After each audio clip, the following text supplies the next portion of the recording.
अस्सलाम वालेकुम। दुनिया मकाफ़ात अमल है, किसी का भी सब्र ज़ाया नहीं जाता।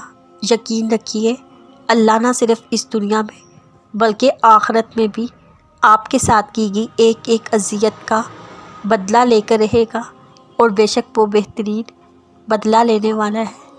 दो लोगों के दरमियान सबसे मज़बूत रिश्ता दुआ का है, क्योंकि उस रिश्ते में तीसरा अल्लाह होता है, जो उनकी दुआओं को कबूल करके उनके ताल्लुक़ को मज़बूत करता है।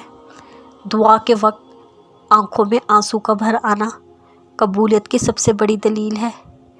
फिर मैं वो करता गया जो रब चाहता है, फिर होता वो गया जो मैं चाहता गया।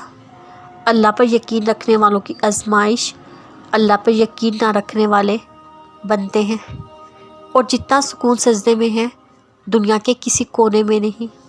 क्या पता किसी दिन तुम्हारा अधूरा किस्सा मुकम्मल कहानी में बदल जाए, क्योंकि वो तो कादिर है नामुकम्मल को मुकम्मल करने वाला।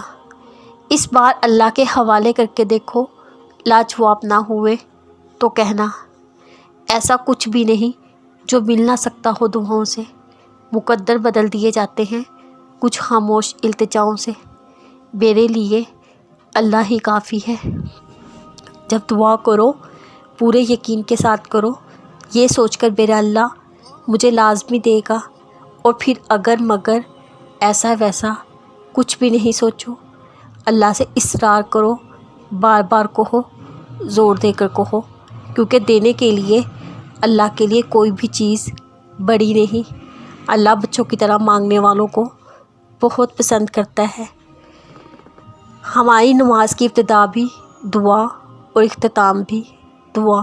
कभी गौर कीजिएगा दुआ की अहमियत पर। दुआ में इतनी ताकत है कि हम उससे अपना नसीब बदल सकते हैं।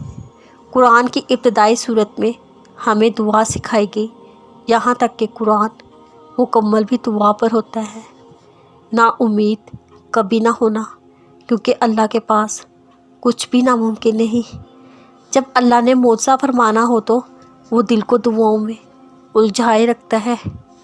ये अल्लाह की ही मोहब्बत है जो ज़िंदगी की हर जंग से लड़ना सिखा देती है।